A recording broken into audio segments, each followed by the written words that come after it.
Sister గారు? మీరు okay, చెప్పేసేయమంటారా? Okay. అందరికీ ప్రైజ్ తల.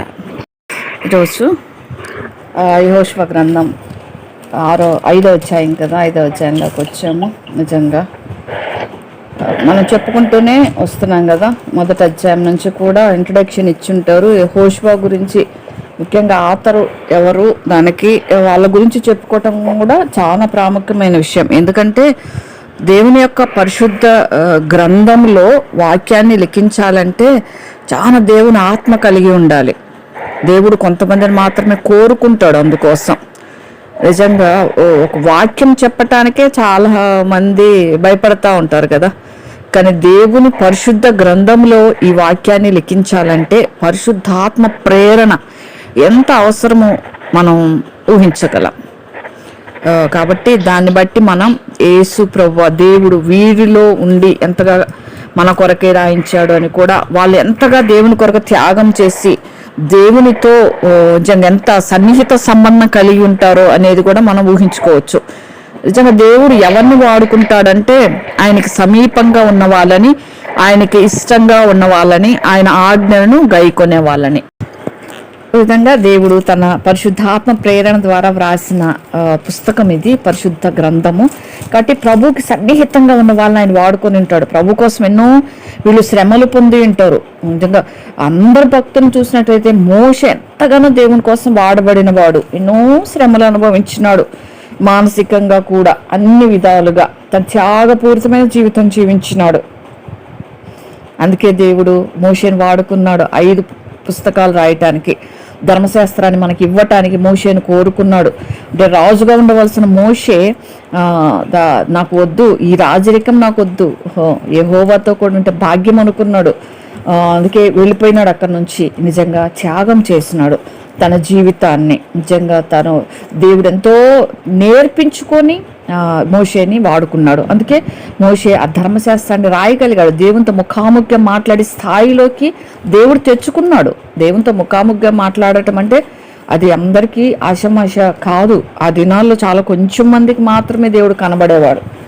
ఈ దినాల్లో చూస్తే మనకు కొంతమంది కళలు వచ్చాయంటారు, దర్శనాలు అంటారు, మంచిదే. కొంతమంది నెరవేరుతూ ఉంటాయి. మనం పసిగట్టాలి, ఇది సాతాను తెస్తున్న కళలా. సాతాను కూడా ఒకసారి కళలు తెస్తాడు. అవి కూడా మనం గమనించాలి. మనం కలవరపరచాలని, మనల్ని భయపెట్టాలని సాతాను కూడా కళలు తెస్తూ ఉంటాడు. ఇది ప్రభు నుంచి వచ్చిందా, సాతాను నుంచి వచ్చిందా అని కూడా మనం గ్రహించుకుంటే చాలా మంచిది. కళలు దర్శనాలు కూడా ఉన్నాయి, మంచిదే. కాబట్టి మనం అది గ్రహించాలి. ఈ విధంగా యెహోషువ కూడా చక్కగా యెహోషువ ఈ పుస్తకాన్ని రాసినాడు. నిజంగా మోషే యొక్క సేవకుడు, పరిచారకుడు యెహోషువ అని కూడా మనకు తెలుసు. కాబట్టి మోషే దగ్గర ఎన్నో విషయాలు నేర్చుకున్నాడు. ఎన్నో సంవత్సరాల ట్రైనింగ్ ఉంది యెహోషువకి. మోషే చేసి అన్నీ చూస్తూ వస్తున్నాడు.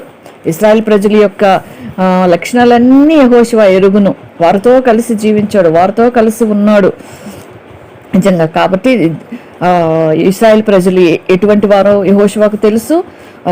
ఏ విధంగా నడిపించాలో కూడా కొంత అవగాహన ఉంది. ట్రైనింగ్ పొందినాడు మోషే దగ్గర నుంచి.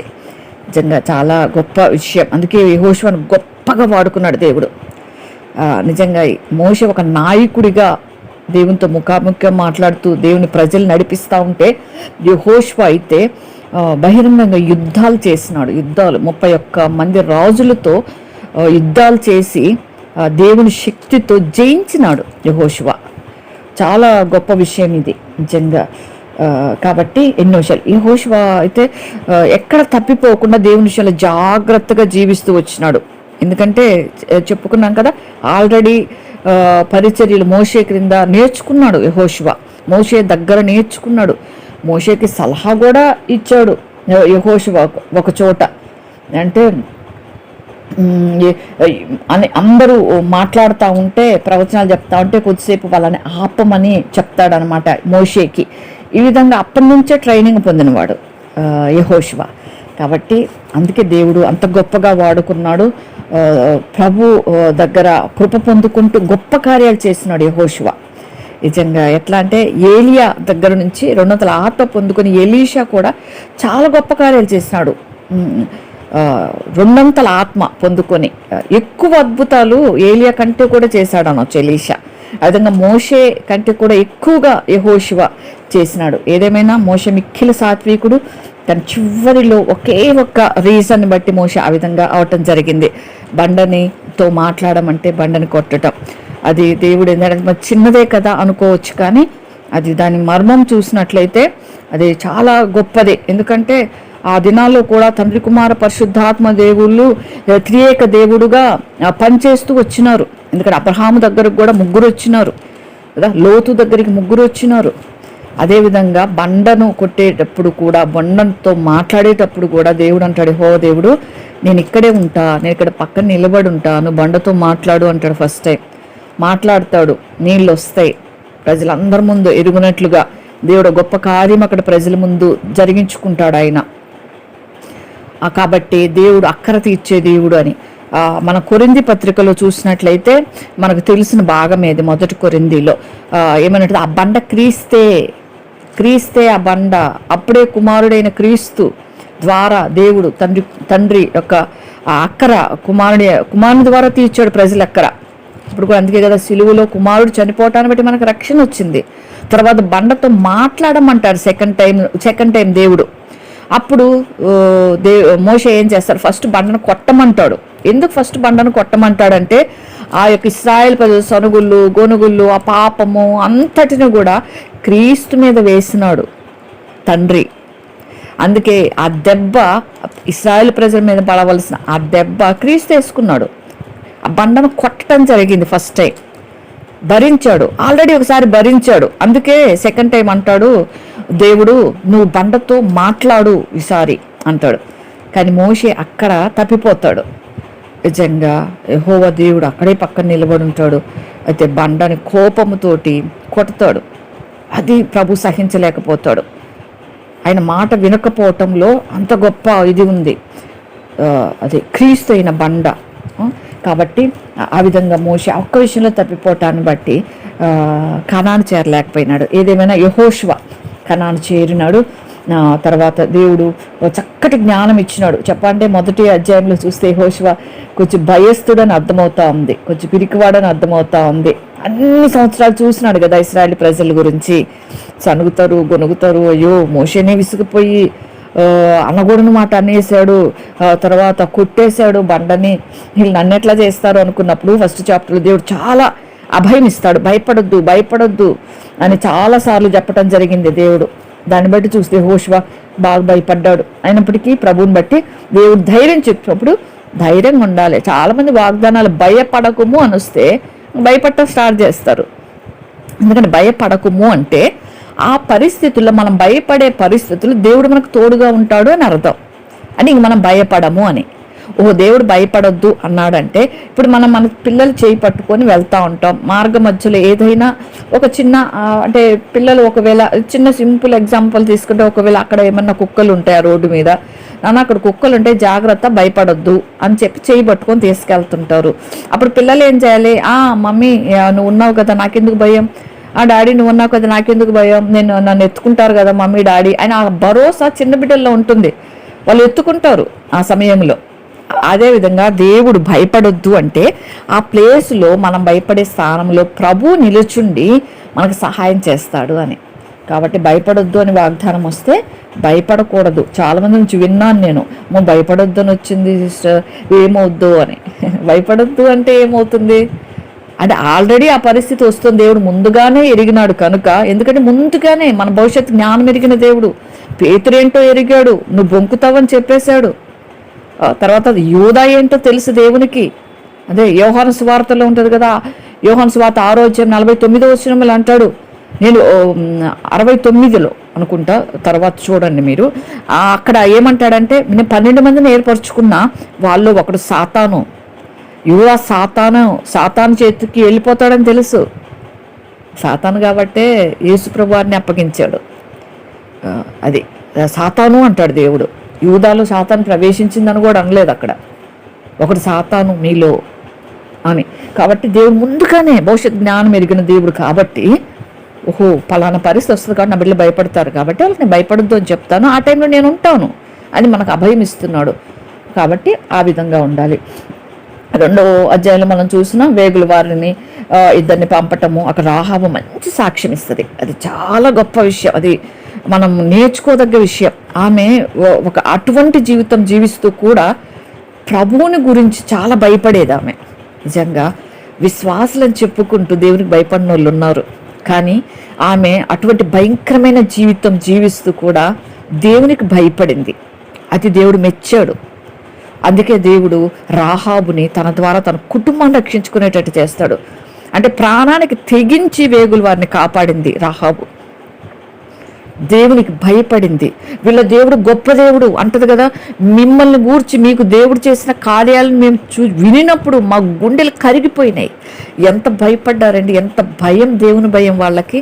నిజంగా దేవుడు అంటే భయం. అది చాలామంది మనుషులకి భయపడతారా, వీళ్ళు ఏమనుకుంటారో, ఇట్లా మాట్లాడితే వీళ్ళు ఏమనుకుంటారో, ఇట్లా చేస్తే వాళ్ళు ఏమనుకుంటా అంటాం. కానీ మన పైనుంచి దేవుడు గుర్తురాడు, మనకి ఆయన గుర్తు రావాలి. ఆయన మనం మాట్లాడమన్నప్పుడు మాట్లాడాలి, మనం ఈ విధంగా వాక్యం చెప్పమన్నప్పుడు చెప్పేసేయాలి. ఒకవేళ దేవుడు ఏదైనా మాట్లాడవద్దు అంటే దేవుడు మాట్లాడకూడదు. ఇక దేవుడు మన జ్ఞాపకం రావాలి, ప్రతి విషయంలో ఆయన జ్ఞాపకానికి రావాలి. నిజంగా రాహాబు చాలా బెస్ట్ ఎగ్జాంపుల్. దేవుణ్ణి ఎంతగా గుర్తించిందంటే అంత గుర్తించి భయపడింది దేవునికి. అంటే అసలు తెలిస్తే, ఆ రాజుకు తెలిస్తే చంపేస్తాడు రాహాబుని. వేగులు వారు వస్తే నాకు చెప్పవా, నువ్వు ఇక్కడుండి ఎరుకోలో ఉండి అని చెప్పి, కానీ ప్రాణానికి తెగించి దేవుని బిడ్డలను కాపాడింది. గుండెలు కరిగిపోయినట్టు నమ్మింది. వీళ్ళ పక్షంగా దేవుడు చేశాడు ఈ కార్యాలను నమ్మింది రాహాబు. నిజంగా అది రెండో అధ్యాయంలో మనం చక్కటి సాక్ష్యం ఇస్తుంది. రాహాబు దేవుని బిడ్డల విషయంలో తన కుటుంబానికి రక్షణకరంగా మారిపోయింది. అది దేవుని భయం అంటే, అది మనుషులకి కాదు. కాబట్టి దేవునికి ఏది చేసినా నిజంగా ప్రభు మహిమ కొరకే చెప్తున్నా. నేనైతే హృదయంలో నుంచి నేను అదే అనుకుంటా ఎప్పుడు కూడా, ప్రతి సమయంలో. ఎందుకంటే దేవుని గురించి ఆలోచిస్తే మనకి ఎవ్వరు లేకున్నా మనం తప్పు చేయం. ఎవ్వరు మనం అనేవాళ్ళు లేకున్నా, ఆ ప్లేస్లో మనం తప్ప ఎవ్వరు లేకపోయినా మనం తప్పు చేయడానికి తెగించాం. ఎందుకంటే దేవుడు ఉన్నాడు. నేను ఎప్పుడు అదే అనుకుంటా. అందరికీ అంటే చాలామందికి రకరకాల, అంటే ఒక్కొక్కరికి ఒక్కొక్క పిచ్చి, ఒక్కొక్కరికి ఒక్కొక్కరు అంటే ప్రేమ అట్లా ఉంటుంది కదా. నాకైతే నా యేసయ్య అంటే చాలా ఇష్టం. నా యేసయ్య అంటే నాకు ఒక పిచ్చి. అందుకే అనుకుంటా, ఏది చేసిన ఈ పని చేస్తే దేవునికి ఇష్టమా, అంటే దేవుని బాధ పెట్టకూడదు, యేసయ్యని బాధ పెట్టకూడదు అనిపిస్తుంది. కాబట్టి దేవుణ్ణి మనం బాధ పెట్టకూడదు అనుకున్నప్పుడు మనం తప్పు చెయ్యం, తప్పులో పడం. ఒక్కవేళ పొరపాటున జయించలేకపోయినా పోరాడుతూనే ఉంటాం. పోరాడి గెలుస్తాం. యాకోబు పోరాడి గెలిచినాడు. పోరాటానికి ఇష్టపడతాం, కాంప్రమైజ్ అవ్వం. అదనమాట. కాబట్టి దేవుని సంతోషపెట్టాలి, దేవుడు ఉన్నాడని గమనం ఉండాలి. తర్వాత 3rd చాప్టర్లో వచ్చి యెహోషువ వేకుని లేస్తాడు, షిత్తీముని బయలుదేరి యోర్దానికి వచ్చేస్తారు కదా. కాబట్టి అక్కడ 1వ వచనంలో ఉంటుంది. తర్వాత మందసం వస్తుంది అక్కడికి, 3-5 అద్భుతాలు చేస్తాడు. నిజంగా దేవుడు అద్భుతాలు చేయాలంటే అక్కడ ఏం చెయ్యాలో చాలా చక్కగా బాగుంది. అంటే కొన్ని నాకు నచ్చిన విషయాలు నేను మళ్ళీ రిపీట్ చేస్తున్నా. 3వ అధ్యాయం 5వ వచనంలో మనం విన్నాం కదా, పరిశుద్ధపరచుకోవాలి. ఏమని చెప్తున్నాడు యెహోషువ, మిమ్మల్ని మీరు పరిశుద్ధపరచుకోండి. ఎందుకంటే మా జీవితంలో ఏది జరగదు, ఎందుకు మా జీవితంలో ఎంత ప్రార్థించినా జరగట్లేదు, ఎందుకు ఎంత ప్రార్థించి మాకు జవాబు రావట్లేదు అంటే ఇది ఆన్సర్. దేవుడు అద్భుతాలు చేయాలంటే మన జీవితంలో, వ్యక్తిగతంగా కానీ కుటుంబంలో కానీ ప్రతి విషయంలో అద్భుతాలు చేయాలంటే మనల్ని మనం పరిశుద్ధపరచుకోవాలి. దేవుడు మిమ్మల్ని అద్భుతాలు చేయబోతా ఉన్నాడు, మిమ్మల్ని మీరు పరిశుద్ధపరచుకోండి. మనం పరిశుద్ధంగా జీవిస్తే ఆయన చేసుకుంటూ వెళ్ళిపోతాడు. తల్లిదండ్రులు ఏ విధంగా మన విషయాలన్నీ పిల్లలకు చూచుకుంటూ వెళ్ళిపోతామో ఆ విధంగా ఆయన చూచుకుంటాడు. మనం చేయాల్సింది పరిశుద్ధపరచుకోవాలి. ప్రతి విషయంలో అసూయ, పగ, ద్వేషాలు ఏది లేకుండా, కామక్రోధ మదమాత్సర్యాలు ఏది లేకుండా పరిశుద్ధపరచుకోవాలి. అప్పుడు మాత్రమే మనం అద్భుతాలు చూడగలుగుతాం మన జీవితంలో. ఆశీర్వాదము, చాలామంది ఆశీర్వాదాలు అంటే నాకు ఒక మంచి ఇల్లు ఇచ్చాడండి దేవుడు, ఇల్లు ఇచ్చి నన్ను ఆశీర్వదించాడు, మాకు మంచి జాబ్ ఇచ్చి ఆశీర్వదించాడండి, మాకు మంచి ఆస్తులు ఇచ్చి దేవుడు ఆశీర్వదించాడని అంటారు. మంచిదే, అవి కాదు ఆశీర్వాదం. దేవుడు ఇచ్చే ఆశీర్వాదం అది కాదు, అది మాత్రమే కాదు. అది అందరికి ఉంటాయి. అది అన్యులకు ఉన్నాయి. అన్యులు లేరా? కోటీశ్వరులు లేరా అన్యులు? కాబట్టి అవి ఆశీర్వాదం అని మనం చెప్పుకోలేం కదా. మనకు ఆశీర్వాదం ఏంటంటే మనకు ప్రాణాన్ని దేవుడు కాపాడుతున్నాడు, మనకు రక్షణ ఇచ్చినాడు, మన పరిశుద్ధతలో కాపాడుతున్నాడు, మన సాక్ష్య జీవితంలో కాపాడుతున్నాడు. నన్ను దేవుడు సాక్షిగా నిలుపుకున్నాడు, నేను ఆయనకి ఇష్టంగా ఉండేటట్లుగా ఆయన నడిపిస్తున్నాడు, నేను అనేకులకు ఆశీర్వాదకరంగా ఉండేటట్లుగా ఆయన నన్ను చేస్తున్నాడు. ఇవి ఆశీర్వాదాలు, ఇవి పరలోకపు ఆశీర్వాదాలు, ఇవి దేవుని బిడ్డలకున్న ఆశీర్వాదాలు. ఇవి లోకస్తులకున్న అవి మనకుంటే అవి ఆశీర్వాదాలు దేవుడు ఇచ్చినవి అని మనకు కాదు. దేవుడు వాళ్ళతో పాటు మనకి ఇచ్చాడు. ఆయన మంచివారి మీద చెడ్డవారి మీదను తన వర్షం కురిపిస్తాడు. కాబట్టి మనకు కూడా మన అక్కర కొలది ఆయన మనకు అన్నీ దయచేస్తాడు. కానీ అది మాత్రమే ఆశీర్వాదం అనుకోకూడదు. అది పరలోక ఆశీర్వాదాలు మనకు ఉన్నాయా లేవా అనేది చూసుకోవాలి.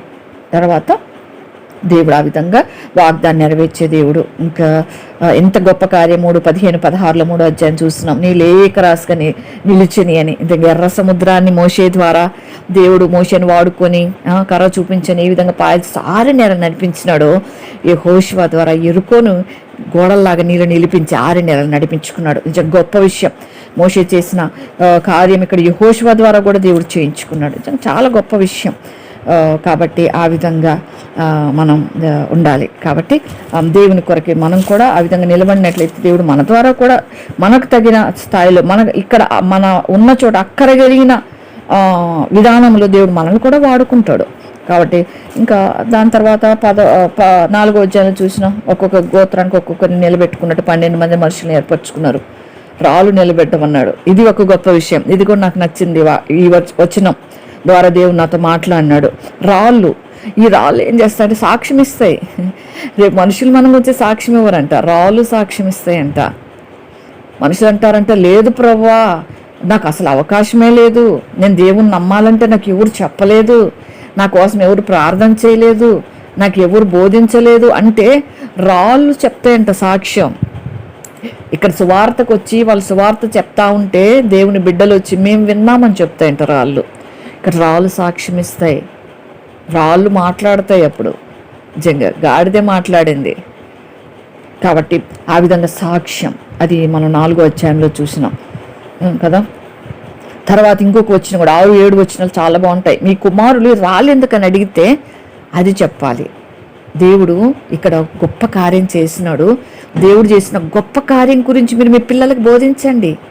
మనం కూడా దేవుడు చేసే గొప్ప కార్యాల గురించి, మనం ఏ విధంగా రక్షించాడు, మనం ఏ విధంగా సాక్షులుగా ఉంటున్నాం, మనం ఏ విధంగా పరిచర్య చేస్తున్నాం, మనం ఏ విధానంలో దేవుని దగ్గర నడుచుకుంటున్నాం, మనం ఎలా జీవిస్తున్నాం, అవి మన పిల్లలకు బోధించాలి. అవి ప్రాముఖ్యమైన విషయాలు. కాబట్టి 4:13 40,000 మంది యుద్ధ సన్నద్ధులై ఎరుకో ముందు దాటి వస్తారు. నిజంగా యుద్ధ సన్నద్ధులను దేవుడు ఏర్పరచుకున్నాడు నిజంగా. కాబట్టి ఆ విధంగా మన పిల్లలకు మనం నేర్పించుకోవాలనే విషయం చాలా బాగుంది. ఆ తర్వాత మనం యెహోషువ గ్రంథం ఈరోజు 5వ అధ్యాయంలోకి వస్తే మొదటి వచనంలో మనం చూసినట్లయితే ఇక్కడ ఏముందంటే, వారు దాటుచుండగా ఇశ్రాయేలు ఎదుట నుండి యెహోవా యోర్దాను నీళ్ళని ఎండజేసిన సంగతి యోర్దాని పడమర దిక్కున అమోరీయుల రాజులందరూ సముద్రమునదున కనానీయుల రాజులందరూ వినినప్పుడు వారి గుండెలు చెదరిపోయెను. ఇశ్రాయేలు భయము చేత వారికి ఇక ధైర్యం ఏమీ లేకపోయెను. అన్యులు భయపడుతున్నారు. అన్ని రాజులు, కనానీయుల రాజు, అమోరీయుల రాజు భయపడుతున్నారంట. నిజంగా చాలా అంటే నాకు అసలు నవ్వాలో బాధపడాలో ఏడవాలో ఈ వచనం చూసినప్పుడు నాకు అర్థం కాలేదు. నిజంగా అన్యులు చాలామంది దేవునికి భయపడతారు ఈ దినాల్లో. ఇంకా చివరి దినాలు కావాలి, అందుకే దేవుడు అంటే అందరూ దేవుని దూషిస్తున్నారు. కానీ అన్ని జనులు కూడా గతంలో అయితే అన్యులు దేవుని దగ్గర భయపడేవాళ్ళు. ఇంతెందుకు లాస్ట్ ఇయర్ నేను VBSకి వెళ్తున్నప్పుడు మందిరం దగ్గర ఒక అన్యుడు చెప్పులు వదిలేసి మందిరం ఎదురుగా నిలబడి దండం పెట్టుకొని వెళ్తా ఉన్నాడు. అంటే వాళ్ళకి అంతవరకు తెలుసు. అంటే ఒక గుడి, ఒక చర్చి, ఒక దేవుని మందిరం ఉంటే అక్కడ చెప్పులు వదిలి అక్కడ నిలబడాలి అన్న విషయం అన్యుడికి తెలిసింది. నిజంగా అన్యులు చాలా భయపడతారు. కాబట్టి వాళ్ళకి నేను ప్రభు కృపను బట్టి ప్రతి ఒక్క చోట బుక్స్ పెట్టుకుంటాను, new testaments and testimony books. అటువంటి వాళ్ళకి ఇవ్వటం నాకు చాలా సంతోషం, చాలా ఇష్టం. మాలలు వేసుకొని బొట్లు పెట్టుకున్న వాళ్ళకు కూడా నేను ఖచ్చితంగా బుక్స్ ఇస్తాను. ఒక విధంగా అంటే కారు కొనాలి అంటే పరిస్థితిని బట్టి అనే కాకుండా కొంచెం ఆలోచిస్తున్నాను నేను. ఎందుకంటే ఆటోలో వెళ్తే దేవుని బుక్స్ ఇవ్వచ్చు, కొంతమైనా స్వార్థ చెప్పొచ్చు అని. కారు తీసుకుంటే మనంతట మనం వెళ్తాం, మనంతట మనం వస్తాం, ఛాన్స్ పోతుందేమో అని ఆలోచిస్తున్నాను. ఒకవేళ ప్రభు తీసుకోమంటే అది వేరే విషయం. కాబట్టి ఆ విధంగా అంటే మనం సమయం చూసుకొని దేవుని గురించి చెప్పడం అనేది చాలా ప్రాముఖ్యమైన విషయం. కాబట్టి ఈ విధంగా వాళ్ళు భయపడ్డారు, ధైర్యం ఇంకా లేదంట, భయపడిపోయినారు, గుండెలు అవిసిపోయినాయి. నిజంగా దేవుడు అటువంటి కార్యాలు, అంత గొప్ప కార్యాలు ఇశ్రాయేల్ ప్రజల మధ్యలో చేసినారు. చూస్తూ ఉన్న ఇశ్రాయేల్ ప్రజలకు భయం లేదు కానీ, అనుభవిస్తున్న ఇశ్రాయేల్ ప్రజలకు భయం కలగలేదు కానీ, నిజంగా అన్య రాజులు భయపడ్డారు. నిజంగా అది ఒకటి నేర్చుకోవాలి మనం ఇక్కడ. తర్వాత 2వ వచనం నుంచి మనం చూసినట్లయితే 5వ అధ్యాయం 2వ వచనం 9వ వచనం వరకు ఇక్కడ సున్నతి పొందాలి అని. ఎందుకంటే ఐగుప్తు నుంచి బయటకు వచ్చి ఆ దినాల్లో కంపల్సరిగా సున్నతి పొందాలి ఇశ్రాయేల్ ప్రజలు. అది వాళ్ళకి కట్టడ, అది వాళ్ళకి దేవుడు నియమించిన, అది నిబంధన, అబ్రహాముకి ఇచ్చిన నిబంధన. కాబట్టి ఆ దినాల్లో అందుకే ఒక చోట సున్నతి చేయించుకోకపోతే సిప్పోరా సున్నతి చేయిస్తుంది, లేకపోతే మోషే అక్కడ చనిపోవాల్సింది అసలు. అంటే వాళ్ళకి అంత కంపల్సరీ అనమాట. ఆ విధంగా ఇక్కడ వాళ్ళకు కూడా సున్నతి చేయడం జరిగింది. అదే మనం ఈ దినాల్లో కూడా హృదయపు సున్నతి, అంటే నూతనంగా, అంటే నేను దేవుని బిడ్డను, నేను దేవునికి చెందిన వాడను అని గుర్తుగా ఆ దినాల్లో వాళ్ళు సున్నతి చేయించుకునే వాళ్ళు. అందుకే ఆ తర్వాత ఏమంటారంటే అప్పుడు 9వ వచనం మనం చూసినట్లయితే 5వ అధ్యాయం, అప్పుడు యెహోవా నేడు నేను ఐగుప్తు అవమానం మీ మీద ఉండకుండా దొరిలించి వేసి ఉన్నానని యెహోషువతో అనెను. అందుచేత నేటి వరకు ఆ చోటు గిల్గాలు అని పేరు. 8వ వచనం, కాబట్టి ఆ సమస్త జనం సున్నతి పొందుట తీరిన తరువాత, కాబట్టి ఆ సున్నతి పొందిన తరువాత ఐగుప్తు అవమానం దొరిలించాను. గిల్గాలు అంటే దొరిలించుట అని కింద ఉంది చూడండి, దొరిలించుట. కాబట్టి దొరిలిపోయింది, అవమానం అంతా వెళ్ళిపోయింది. దేవుడు గొప్ప కార్యాలు చేయటానికి, అద్భుత కార్యాలు చేయటానికి ఇశ్రాయేలు పక్షంగా తీర్మానం చేసుకున్నాడు. తన ప్రజలను నడిపించడానికైనా తీర్మానం చేసుకున్నాడు. నా ప్రజలు అని దేవుడు ఒక తీర్మానంలోకి వచ్చాడు. మనం కూడా హృదయపు సున్నతి అంటే పాతవి గతించిపోయినాం. మనం పాటలు కూడా పాడుతాం కదా, సండే స్కూల్ పాటలు, నా పాపం అంతా దొరలిపోయాను అని. ఆ దేవుడు అంటాడుగా, సముద్ర అగాధములో పడేసా, మరెన్నడూ జ్ఞాపకం చేసుకోను. మనమన్నా ఒకసారి భయపడి జ్ఞాపకం చేసుకుంటామేమో, అయ్యో అప్పుడు ఎందుకు ఈ పొరపాటు చేశాను, అయ్యో అప్పుడు ఎందుకు. మనం ఒప్పుకున్న తర్వాత మనం జ్ఞాపకం చేసుకోదు, ఒప్పుకొని విడిచిపెట్టేసేయాలి, మళ్ళీ జ్ఞాపకం చేసుకోడు. దేవుడు కూడా ఇంకా జ్ఞాపకం చేసుకోడు, విడిచిపెట్టాలి. విడిచిపెట్టినట్లయితే మనకు ధైర్యం వస్తుంది. ఒప్పుకోవటము మళ్ళీ చేయటము, ఒప్పుకోవటము మళ్ళీ చేయటం చేస్తే భయం ఆవరిస్తుంది. విడిచిపెట్టబడు ఎట్లా దేవుడు క్షమించాడు అని అనలేం. దాన్ని మనం విడిచిపెట్టినట్లయితే దొరిలి వెళ్ళిపోతుంది, అది మళ్ళీ కనబడదు.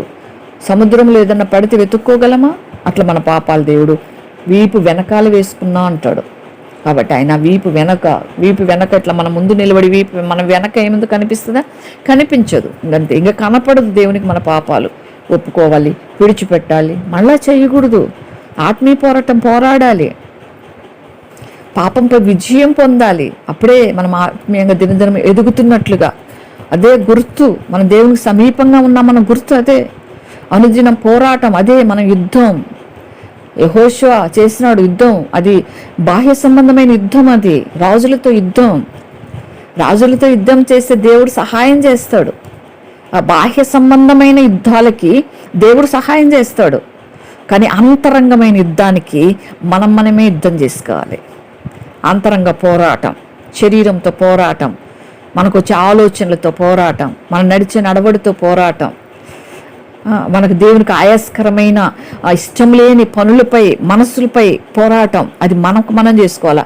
అందుకే అంటాడు కదా, దేవుడే చెప్తాడు, మీరు శోధనలో ప్రవేశించుకున్నట్లు మెలకుగా ఉండి ప్రార్థన చేసుకోండి. పేతురు, యోహాను లేవండి, నా కోసం చేయిపోయినారు కానీ మీరు శోధనలో ప్రవేశించబోతున్నారు, ప్రార్థన చేసుకోండి. కునికి నిద్రపోయినారు. యేసు ప్రభు సిలువేసేటప్పుడు అందరూ పారిపోయినారు, భయం పట్టుకుంది వాళ్ళకి. అందుకే మనం భయపడకుండా ఉండాలంటే అంతరంగ పోరాటానికి మనకు ప్రార్థన, మనం పోరాడాలి. ఎవరన్నా మన మీదకు వస్తుంటే అప్పుడు దేవుడు చూసుకుంటాడు. కానీ మన ఆత్మీయ జీవితం కట్టుకోవటానికి మాత్రం మనకు మనమే పోరాడాలి. చాలామంది అడుగుతుంటారు, మేము చాలా శోధనలు వస్తున్నాయని మా కోసం ప్రార్థన చేయండి అంటే, మీరు బాగా ప్రార్థన చేసుకోండి అని చెప్పాలి. మనం ప్రార్థన చేయలేం. వాళ్ళ ఆత్మీయంగా విజయం పొందుకుంటే కానీ ఆ పోరాటంలో విజయం రాదు. అది వాళ్ళు చేయాల్సిన పని, అంతరంగ పోరాటం. కాబట్టి ఆ విధంగా మనం ఈ యుద్ధంలో విజయం పొందాలి. అందుకే కదా 10వ వచనం నుంచి మనము 12వ వచనం వరకు చూస్తే ఇశ్రాయేలీలు గిల్గాల్లో దిగి ఆ నెల 14వ తేదీని సాయంకాలంలో యెరికో మైదానంలో పస్కా పండుగను ఆచరించిరి. పస్కా పోయిన మరునాడు వారు ఆ దేశ పంటను తినిరి. పస్కా పండుగ చేసిన తర్వాత వాళ్ళు ఆ దేశ పంట తిన్నారు. అప్పటి వరకు ఏం తిన్నారు? ఒకసారి దేవుడు పూరేలు కురిపించాడు. వాళ్ళు ఒకసారి మన్నా తిన్నారు. అప్పటి వరకు మన్నా ఆగిపోలేదు. అప్పటి వరకు ఎప్పుడైతే వాళ్ళు పస్కా పండుగ జరిగిన తర్వాత ఆ దేశపు పంట తిన్నారు వాళ్ళు, కానాను దేశపు పంట తిన్నారు వాళ్ళు. తిన్న తర్వాత మన్నా ఆగిపోయింది. ఇక మన్నా అవసరం లేదు వాళ్ళకి. చక్కగా వాళ్ళు పండించుకోవచ్చు పంట, చక్కగా వాళ్ళ ఆహారం వాళ్ళు తినవచ్చు. ఆ తర్వాత ఇశ్రాయేలుకు మన్నా దొరకకపోయేను. ఆ సంవత్సరం వారు కానాను దేశపు పంటను తినిరి. కానానులో పంటలు పండించుకున్నారు చక్కగా. నిజంగా ఇశ్రాయేలు 40 సంవత్సరాలు సంచారం చేసి అనేకులు చనిపోయినారు. యెహోషువ, కాలేబు ఆ తర్వాత సంతతి వారు కనాను దేశంలో పంట తినటానికి దేవుడు వాళ్ళని అక్కడికి చేర్చుకున్నాడు. నిజంగా చివర 13 నుంచి 15 చూస్తే, యెహోషువ యెరికో ప్రాంతమున ఉన్నప్పుడు అతడు కనులెత్తి చూడగా దూసిన కత్తి చేత పట్టుకుని ఒకడు అతని ఎదుట నిలిచెను. యెహోషువ అతని ఎద్దుకు వెళ్ళి, నువ్వు మా పక్షంగా ఉన్నవాడవా మా విరోధుల పక్షంగా ఉన్నవాడవా అని అడుగగా, అతడు కాదు, యెహోవా సేనాధిపతిగా నేను వచ్చి ఉన్నాను. యెహోషువ నేల మట్టుకు సాగిలిపడి నమస్కారం చేసి, నా ఏళ్ళు వాడు తన దాసుడు సెలవుచ్చిందేమని అడిగాను. అందుకు యెహోవా సేనాధిపతి, నీవు నిలిచి ఈ స్థలం పరిశుద్ధమైనది, నీ పాదరక్షమును తీసివేయమని యెహోషువతో చెప్పగా యెహోషువ అలాగు చేసెను. నిజంగా దేవుడు అక్కడికి వచ్చినాడు. యేసు ప్రభు వారికి ముంగుర్తుగా సేనాధిపతి ఉన్నాడు, క్రీస్తుకు ముంగుర్తుగా. కాబట్టి ఆ విధంగా సేనాధిపతి యెహోషువ ఎదుట నిలిచినాడు. కాబట్టి మా పక్షంగా ఉన్న విరుద్ధుల పక్షంగా ఉన్న దేవుడు వారి పక్షంగా యుద్ధము చేయటానికై దిగివచ్చాడు. నిజంగా మన కోసం దేవుడు దిగి రావాలంటే మనం పరిశుద్ధపరచుకోవాలి. మనం పొందే ఈ యొక్క పోరాటంలో ఏ పోరాటమైనప్పటికీ కూడా మనము విజయం పొందాలి. ఆత్మీయమైన పోరాటం, శారీరకమైన పోరాటంలో కూడా మనం విజయం పొందాలంటే మనల్ని మనం పరిశుద్ధపరచుకున్నప్పుడు ప్రభు మన పక్షంగా కూడా కార్యాలు చేయటం కానీ సిద్ధంగా ఉన్నాడు. ఆయన తన దూతలను కూడా పంపుతాడు. ఒక్కోసారి దూతల్ని పంపుతాడు. నిజంగా 2 దూతల గురించి ప్రత్యేకంగా బైబిల్ గ్రంథంలో రాయబడి ఉంది. ఒకరు మిఖాయేలు దూత, 2 గాబ్రియేలు దూత. గాబ్రియేలు దూత దేవుని దగ్గర నుంచి వర్తమానాలు తెస్తాడు, దేవుని దగ్గర నుంచి వాగ్దానాలు తెస్తాడు. ఈ దూత గాబ్రియేలు దూత మరియతో మాట్లాడింది, గాబ్రియేలు దూత యోసేపుతో మాట్లాడింది, గాబ్రియేలు దూత దానియేలుతో మాట్లాడింది, గాబ్రియేలు దూత. కాబట్టి ఈ దూత దేవుని దగ్గర నుంచి వర్తమానం తెస్తాడు. గాబ్రియేలు దూత. మిఖాయేలు దూత యుద్ధాలు చేస్తాడు. దానియేలు గ్రంథంలో ఉంటుంది. దానియేలు పక్షంగా యుద్ధం చేస్తాడు మిఖాయేలు. అందుకే దూతలు దేవదూత అన్నప్పుడు ఈ దూతలు మగవారు. దూత చెప్పింది అంటారు చాలామంది, కాదు చెప్పాడు, దూత చెప్పాడు అనాలి. గాబ్రియేలు దూత, మిఖాయేలు దూత. ఆ విధంగా మిఖాయేలు దూత యుద్ధాలు చేస్తాడు. పిక్చర్లో కూడా మిఖాయేలు కొంచెం గంభీరంగా చూపిస్తారు, కానీ మన పక్షంగా యుద్ధం చేసేది మిఖాయేలు దూత. ఒక్కోసారి మనం అంటాం, ప్రభా నా పక్షంగా యుద్ధం చేయి అంటాం. అప్పుడు దేవుడు మిఖాయేలు దూతను పంపిస్తాడు మన కోసం.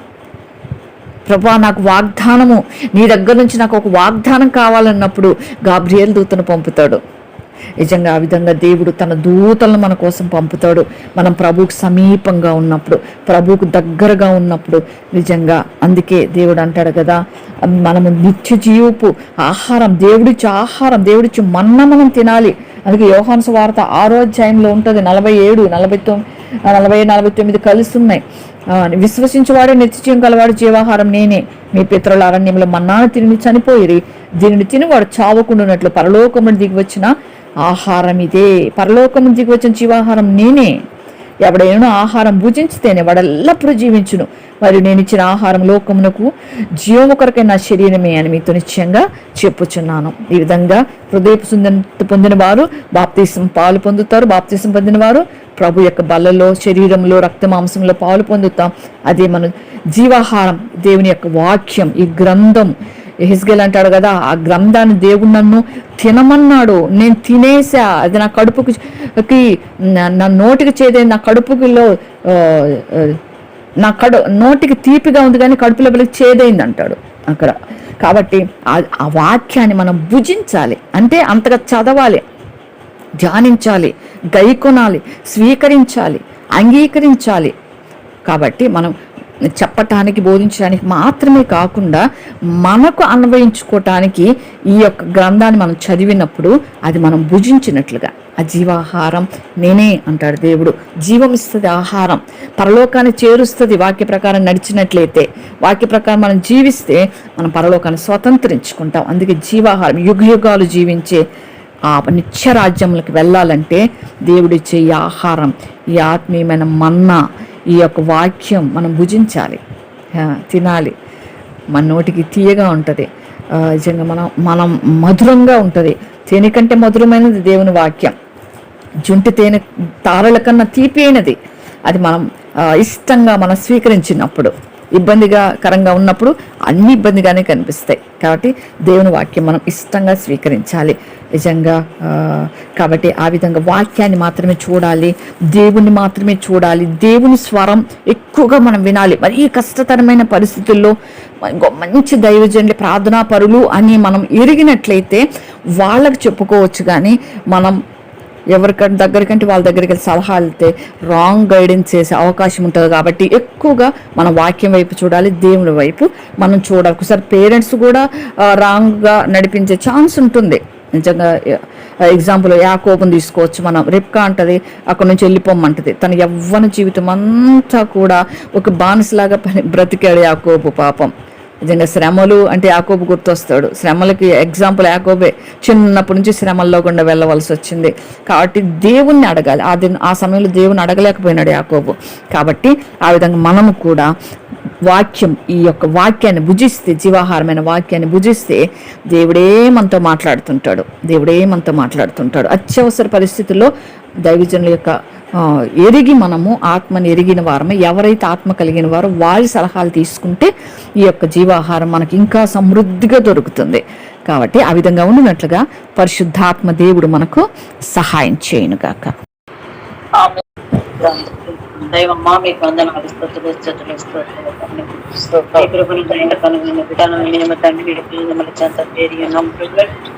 పరిశుద్ధుడు మీకు ఆత్మీయమైనటువంటి ఆధారముతో మమ్మల్ని దినం ప్రభు నీ కృపలో బలోపేతం చేసిన విధానాన్ని బట్టి వందనాలు చెల్లిస్తున్నాం. రాజా మీకు వందనాలు. మీరే మా దైవము, మా అండకొండ దుర్గమైన దేవుడు ప్రభా. నీ కృప, నీ దయా, కరుణ, కటాక్షాలు ఎల్లవేళ మా పై నుంచి మనం అడుగుతున్నాను. దేవాసల్లాగా చెప్పిన వాక్యం బట్టి వందనాలు. వాక్యానుసారమైన జీవితాన్ని మేమందరం పొందుకోవడానికి కాదు దేవుడు మీరైతే జీవాన్ని గురించాలి ప్రభు. ఆ వాక్యమే మంచిగా ప్రభావం నీ కృపను దాన్ని గ్రహించినాను. మా యొక్క బాడీలో ప్రతి అవయవంలో ప్రభావం వాక్యమే మారుకోవడానికి నీ దాన్ని అనుగ్రహించమని యేసు నామములో అడుగుతున్నాను తండ్రి. ఆమేన్. ఆమేన్.